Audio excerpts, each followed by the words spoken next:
할렐루야. 오늘 레위기 18장 1절에서 5절까지 말씀을 함께 봤습니다. 오늘 말씀의 제목을 가증한 풍속을 따르지 말라라고 정했습니다. 우리가 지금 읽어가고 있는 이 레위기의 말씀을 요약한 가장 핵심 구절을 하나 이야기하자면, 레위기 11장 45절에 하나님이 말씀하고 있는 것처럼 내가 거룩하니 너희도 거룩할지니라. 이스라엘 백성을 애굽에서 건지셔서 약속의 땅으로 인도해 가시는 그 하나님, 구원을 이루신 하나님이 거룩하기에 하나님이 구원하신 하나님의 백성인 이스라엘 너희도 거룩하라라고 말씀하시는 이 내용이, 이 구절이 레위기 전체를 핵심으로 주제를 삼는, 레위기 전체의 말씀을 요약하고 있는 말씀이라고 할 수 있습니다. 그래서 동일하게 하나님이 우리에게도 말씀하시는 것이, 예수 그리스도를 믿어 구원받은 하나님의 자녀인 우리의 삶도 거룩하신 하나님과 같이 거룩한 삶을 살아가야 될 것을 말씀하고 있습니다. 오늘 읽은 본문 18장의 말씀에는 애굽과 가나안 땅에 행하여졌던 가증한 풍속을 따르지 말고 이스라엘 백성들로 하여금 거룩한 삶을 살아갈 것을 명령하고 계십니다. 오늘 이 말씀을 통해서 우리 모든 성도님들의 삶도 세상의 가증한 풍속을 따르는 삶이 아니라 거룩을 온전히 지켜가는 귀한 믿음의 삶이 되시기를 주님의 이름으로 축원합니다. 오늘 하나님이 이스라엘 백성들에게 약속하신 땅은 가나안 땅입니다. 그래서 하나님이 약속하신 대로 애굽에서 큰 민족을 이루어 주시고, 그리고 그들을 이제 큰 민족을 이루었기 때문에 약속의 땅으로 하나님이 인도해 가십니다. 그래서 이 레위기의 말씀은 특별히 그 가나안 땅을 향해 출애굽을 해서 가나안 땅을 향해 가는 광야길을 걷는 이스라엘 백성들에게 어떻게 살아가야 될지, 거룩을 지키는 삶을 살기 위해서 어떤 규례와 규정을 지키고 살아가야 하는지에 대한 말씀을 하나님이 계속해서 주고 계신 말씀입니다. 그러면서 오늘 본문 3절에 보면 이런 말씀을 합니다. 너희는 너희가 거주하던 애굽 땅의 풍속을 따르지 말며 내가 너희를 인도할 가나안 땅의 풍속과 규례도 행하지 말고 말씀하고 있습니다. 여러분, 이스라엘 백성들이 살았던 애굽 땅은 역시 이 땅도 거룩한 땅이 아닙니다. 이방 민족의 땅이고, 단지 하나님이 애굽 땅으로 이주시켰던 건 이스라엘 백성들이 세상과 섞이지 않을 수 있는 땅이고, 생명을 지키고 살아가기에, 번성하기에 최적화된, 목적할 수 있는 땅이기 때문에 하나님이 이들을 애굽으로 잠시 이주시켜서 큰 민족을 이루기 위해 사용했던 도구일 뿐입니다. 그리고 애굽은 어떤 것을 상징하냐면, 우리가 구원받기 이전에, 예수 그리스도를 믿어 구원받기 이전에 살아가던 세상을 상징하는 것이 애굽 땅입니다. 그래서 하나님이 지금 출애굽한 이스라엘 백성들에게 말씀합니다. 너희가 거주하던 애굽 땅의 풍속을 따르지 말라. 그러니까 너희들이 지금까지 살아왔던, 큰 민족을 이루기 위해서 살고는 있었지만 지금까지 살아왔던 애굽 땅이 갖고 있는 풍속을 따르지 말라라고 분명하게 선언합니다. 이건 세상 풍속을 이야기합니다. 그래서 하나님이 이스라엘 백성들을 출애굽시키실 때 바로 왕이 보내주지 않아서 열재앙을 내리셔서 이스라엘 백성을 건져내십니다. 이 열재앙은 어떤 상징을 갖고 있냐면, 애굽이 섬기고 있는 각 여러 신들, 대표하는 신이 소신이긴 하지만 이런 소만 대표하는 신이지 그 외에도 수없이 많은 신들을 섬기고 있습니다. 거기에 하나님이 이 열재앙을 통해서 애굽이 섬기고 있는 각각의 여러 신들, 대표하는 10가지의 신을 하나님이 이 열재앙을 통해서 치심으로, 이 애굽 신들, 애굽이 섬겼던 신들은 아무것도 아닌, 하나님 앞에 정말 아무것도 아닌 존재임을 하나님이 이 열재앙을 통해서 애굽을 친 것도 있지만 이스라엘 백성들에게 보여주신 겁니다. 그래서 하나님이 지금 말씀하는 겁니다. 애굽 땅에서 있었던 그 우상 숭배하고 그들과 함께 어울리면서 살았을 때에 보였던 그 애굽 땅이 섬기는 우상을 섬기는 모습들, 애굽이 갖고 있었던 세상의 풍속들을 따르지 말라라고 선언하고 있습니다.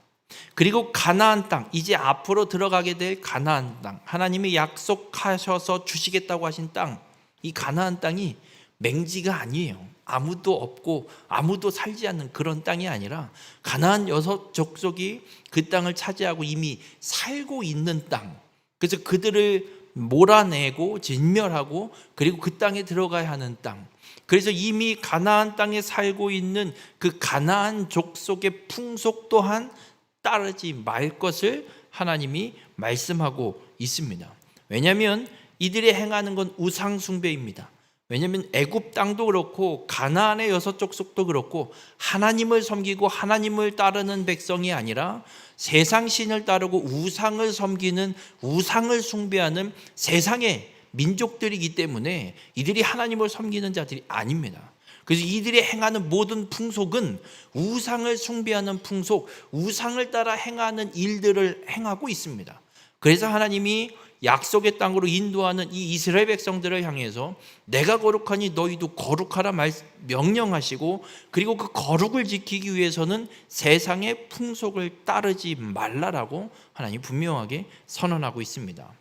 여러분, 거룩이라는 히브리어는 구별되다라는 뜻을 갖고 있는 단어입니다. 그러니까 거룩하다라는 건 이 세상 가운데서 구별되었다는 이야기입니다. 그래서 거룩을 지키려면 세상과는 분명 구별된 삶을 살아야 됩니다. 여러분, 교회를 다니고 있는데 교회를 다니는 사람이나 교회를 다니지 않는 사람이나 별 차이 없으면 그 교회 다닌다 소리 함부로 할 수가 없을 겁니다. 그래서 세상도 그럽니다. 교회를 다니는 놈이나 안 다니는 놈이나 뭐 그놈이 그놈인데 뭐하러 다니냐라는 말을 하는 이유가, 세상 사람이나 예수 그리스도를 믿어 구원받았다고 하면서 교회를 다니는 사람이나 똑같이 행동하고 똑같이 행하고 살아가고 있기에 똑같다라는 이야기를 세상이 하는 겁니다. 이거는 구별된 삶, 거룩을 지켜가는 삶이 아닙니다. 그래서 오늘 하나님도 분명하게 말씀합니다. 지금까지 살아왔던 땅에 있었던 세상의 풍속, 그리고 앞으로 하나님이 약속해서 드려주실 가나안 땅에 그들이 살아가고 있는 또 세상의 풍속, 그 어떤 세상의 풍속도 쫓아 따라 행하지 말라라고 분명하게 말씀합니다. 여러분, 거룩의 시작은 그렇습니다. 구별되는 것, 세상의 가증한 풍속을 따라 살지 않는 것, 그 세상의 풍속을 따라가지 않는 것이 거룩을 지키는 구별의 시작입니다. 우리 모든 성도님들, 세상이 이렇게 한다고 해서 그 세상의 문화를 똑같이 쫓아 행하고 그것을 따라하는 자가 되지 않기를 주님의 이름으로 간절히 부탁을 드립니다. 왜냐하면 오늘 주님은 분명히 말씀합니다. 세상의 가증한 풍속을 따르지 말라라고 말씀하기에 우리는 세상의 문화가 어떻든 저떻든 그걸 쫓아 행할 것이 아니라 하나님의 말씀이 어떠하냐, 세상은 이런데 이것도 좋아 보이는데 그래도 이거는 뭐 크게 나쁘지 않은 문화라 우리가 좀 사용해도 되지 않을까요? 이게 기준이 되는 것이 아니라 하나님의 말씀이 어떠하냐, 하나님의 말씀이 이렇게 해도 되느냐 하지 말라고 하시느냐, 이걸 갖고 판단해야지 세상 문화 이건 크게 문제되지 않는, 그래도 괜찮은 좋은 문화인데 되지 않을까요? 이거는 잘못된 접근이라는 겁니다. 하나님의 말씀이 하지 말라는 거면 따질 것도 없고 물을 것도 없고 고민할 것도 없습니다. 안 하는 게 하나님 말씀입니다. 이것이 세상 풍속을 따르지 않는 겁니다. 성경 갈라디아서 5장 17절에는 세상의 풍속과 하나님의 말씀이 어떤 관계를 갖고 있는지 육체의 소욕과 성령의 관계를 통해서 우리에게 말씀하고 있습니다. 육체의 소욕은 성령을 거스릅니다. 성령은 육체를 거스릅니다. 이 둘이 서로 대적합니다. 여러분, 육체의 소욕은 세상 풍속을 따르는 거라고 보시면 됩니다. 세상의 소욕, 육체의 소욕과 성령은 함께 할 수가 없습니다. 서로 대적합니다. 서로 거스릅니다. 절대 함께 갈 수 없는 관계입니다. 그래서 너희가 원하는 것을 하지 못하게 하려 한다. 우리가 육체의 소욕을 따르면 성령이 우리가 원하는 걸 하지 못하게 하고, 우리가 성령의 소욕을 따르면 육체의 소욕이, 세상의 소욕이 우리로 하여금 성령의 소욕을 따라하지 못하게 막는 것입니다. 이게 세상과 하나님의 백성의 사이, 하나님의 말씀과 세상의 풍속이 갖고 있는 관계입니다. 그런데 무슨 세상 문화를 어디 하나님의 말씀에 비추지도 않고 세상 문화가 괜찮으니 적용해보는 게 어떠냐라는 말은 잘못된 말입니다. 성경에 하나님을 찬양할 때 이렇게 찬양하라고 말씀하셨으니 우리가 이렇게 찬양해야 합니다라고 이야기하는 게 맞는 거지. 세상 문화는 하나님의 문화, 하나님의 말씀으로부터 파생된 문화이기에 차용이 아닙니다. 말씀에 근거해서 우리는 행해야 됨을 잊지 마시길 바랍니다. 육체의 소욕과 성령은 서로 대적합니다. 절대 함께 할 수 없습니다. 우리가 세상의 가증한 풍속을 따르지 않고 거룩을 지켜가려면 바로 이런 삶을 살아갈 수밖에 없습니다. 끊임없이 부딪힐 수밖에 없습니다. 아무런 고민도 없고 부딪힘이 없다고요? 그건 아마 타협하고 어느 중간쯤 양다리 걸치는 삶을 살고 있기 때문일지도 모릅니다. 아니, 양다리는 없습니다. 하나님이 아닌 세상의 어떤 풍속의 일부 조금이라도 차용하고 있다면 그건 하나님을 놓고 세상을 따르고 있는 겁니다. 하나님 앞에 양다리는 없습니다. 세상은 그렇게 타협할 겁니다. 양다리 가능해. 요거 하면서 요거 해도 괜찮아. 그건 세상 소욕을 따르는 거지 성령을 따르는 게 아닙니다. 바로 우리 모든 성도님들의 삶은 육체 소욕과 성령은 서로 대적하는 관계임을 분명하게 기억하시고 세상의 가증한 풍속을 대적하고 따르지 않는 자가 되시길 바랍니다. 그것이 거룩을 지키는 것이고 하나님의 말씀대로 행하는 삶을 살아가는 것임을 믿으시고 오직 성령을 따라 행하는 거룩을 지키는 우리 모든 성도님들이 되시길 주님의 이름으로 축원합니다. 그리고 이제 레위기 18장에는 어떤 말씀들이 기록되고 있냐면 가나안의 가증한 풍속을 쫙 기록해 놓고 있습니다. 아주 참 입에 담기도 힘들 정도의 말씀들입니다. 이걸 굳이 이렇게까지 적나라하게 기록해 놓을 필요가 있을까라는 생각이 들 정도로 정말 이 성적인 문란함이 그을다라는 모습이 가나안 땅에 행해지고 있는 걸 보게 됩니다. 뭐 근친상간은 뭐 그냥 당연한 듯이 일어나는, 그리고 동물과도 관계를 맺는 그런 일까지도 이 가나안 땅에 일어나고 있음을 주님이 분명하게 기록해 놓고 있습니다. 여러분, 하나님이 이런 정말 입에 담기 힘들 만한 악을 기록해 놓으시면서 이어서 무엇을 말씀하시냐면 가나안 족속이 행하는 이 죄악이 어떤 결과를 갖고 오게 되는지를 하나님이 말씀합니다. 레위기 18장 24절에서 25절에 보면 이런 말씀을 합니다. 너희는 이 모든 일로 스스로 더럽히지 말라. 가나안 땅이 행하는 그 악, 그 가증한 풍속들로 너희 스스로를 더럽히지 말라라고 말씀합니다. 그러면 가나안에서 행해졌던 이 풍속을 따라 행하는 건 우리를 더럽히는 죄악으로 물들이는 행동이고 일이 됨을 말씀합니다. 그러면서 이렇게 말씀합니다. 내가 너희 앞에서 쫓아내는 족속들이 이 모든 일로 말미암아 더러워졌고, 하나님께서 가나안 족속을 이스라엘 백성들 그 땅에 들이기 위해서 가나안 6족속을 다 쫓아내실 걸 분명하게 약속하시는데, 이들을 쫓아내는 이유는 이들이 행하는 이 풍속, 가증한 풍속 때문에 이들 스스로가 더러워졌기 때문에 하나님이 내쫓으실 것을 말씀합니다. 그리고 25절에 그 땅도 더러워졌으므로, 땅은 도대체 무슨 죄일까요? 가나안 족속이 하나님 앞에 더러운 악을 행했는데 그 악 때문에 이 가나안 족속이 더럽혀졌고 그 결과 그 땅도 더럽혀졌다고 말씀합니다. 여쭤볼게요. 땅이 뭘 했나요? 땅이 뭐 한 게 있어요? 땅이 무슨 죄예요 도대체? 근데 땅이 더럽혀졌다라고 하나님이 말씀해요. 그러면서 내가 그 악으로 말미암아 벌하고 그 땅도 스스로 그 주민을 토하여 내느니라. 하나님께서 그 악으로 인해서 분명 벌을 내리시는데 어떤 벌이냐? 이 땅조차도 더럽혀진 가나안 족속을 토해내버리는, 내쫓아버리는, 땅도 이들을 받아들이지 않는 일로 하나님이 표현해서 가나안 족속을 내쫓아내게 되실 것을 말씀하고 있습니다. 여러분, 이 인간의 죄의 결과가 이 자연 만물에도 분명히 영향을 끼치고 있음을 하나님이 말씀하고 있습니다. 창세기 2장에 가면 하나님이 에덴을 창설하시고 인간을 아담을 지어서 그 사람을 에덴 동산에다 이끌어 두시고 경작하며 지키라라고 명령하셨습니다. 그런데 하나님이 분명 선악을 알게 하는 나무의 실과를 따먹으면 반드시 죽는다 명령하셨습니다. 그런데 사람이 아담과 하와가 선악을 알게 하는 나무의 실과를 따먹고 죄악을 이루어 죄를 짓는 일이 일어나게 됩니다.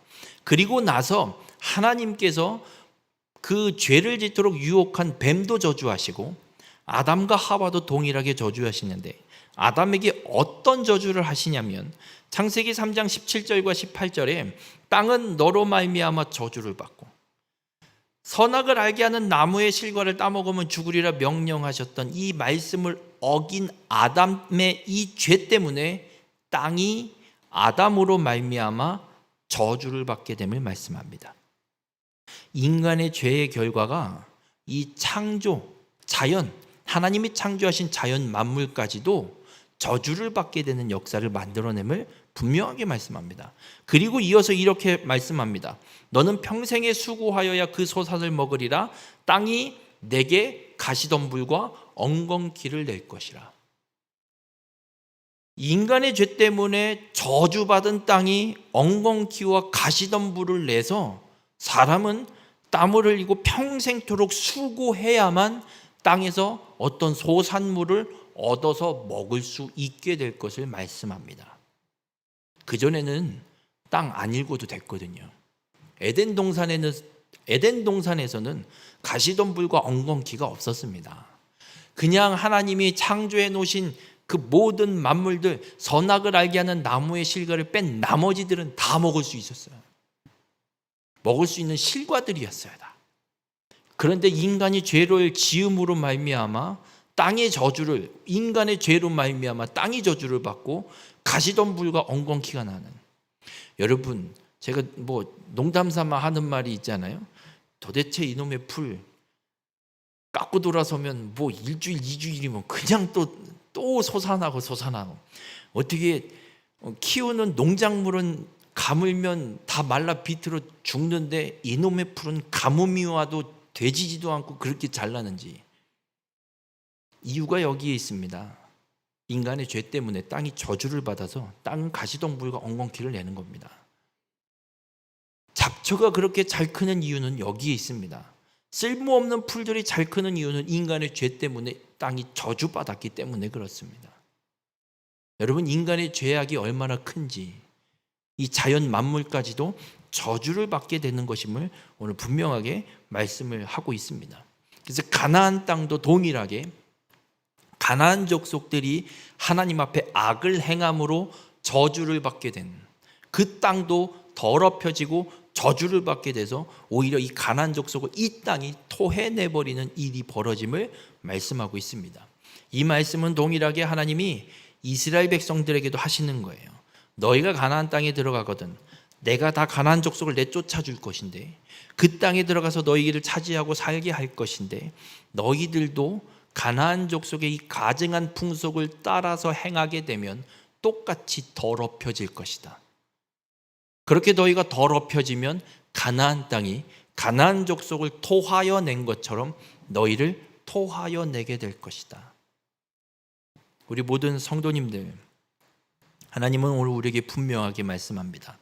세상에 가증한 풍속을 쫓아 행하는 것이 얼마나 죄악이고 이 땅을 더럽히는 것인지 우리에게 분명하게 말씀하고 있습니다. 우리는 이 땅의 삶을 살아갈 때 세상의 가증한 풍속을 따라가면 안 됩니다. 요즘 시대가 어느 시대인데 교회에서는 아직도 시대에 뒤떨어지게 이러고 있어요. 여러분, 교회가 왜 시대를 쫓아가야 됩니까? 교회에서 쫓아가야 될 시대는 성경의 시대임은 성경의 시대밖에 없음을 잊지 마시길 바랍니다. 세상이 어떤 시대가 되든지 간에 지금은 말세입니다. 성경은 말세를 이야기하고 있습니다. 예수 그리스도께서 이 땅에 다시 오실 때를 준비하는 때임을 성경 끊임없이 우리에게 말씀하고 있습니다. 그럼 우리가 쫓아 행할 건 성경에 기록되어 있는 하나님의 말씀을 쫓아 행할 것이지 세상의 가증한 풍속을 쫓아 행할 것이 아니라는 걸 분명하게 말씀하고 있습니다. 우리 모든 성도님들, 세상이 뭐라 하든 세상을 쫓아가는 자가 되지 마시길 바랍니다. 그 악한 세상 속에서 하나님이 우리를 구원하셨고, 우리를 하나님의 자녀 삼으셨고, 우리를 하나님의 백성 삼으셔서 우리의 삶을 책임지시고 인도하고 계신 게 분명한데, 그 하나님을 쫓아 행하는 자, 하나님의 말씀에 굳게 서서 이 가증한 풍속을 쫓아 행하는 세상 속에서 거룩히 구별된 하나님의 백성으로 살아가는 우리 모든 성도님들이 되시기 바랍니다. 세상이 뭐라 할지라도, 세상이 어떤 모습을 갖고 살아갈지라도 오직 하나님의 말씀을 온전히 쫓아 행하여서 거룩을 지켜 하나님의 약속의 땅, 우리에게는 하나님의 나라, 저 천국이 임하게 될 하나님의 나라입니다. 그 하나님의 나라에 온전히 들어갈 수 있는 귀한 축복의 삶을 살아가는 우리 거룩한 하나님의 백성이 되시기를 주님의 이름으로 축원합니다.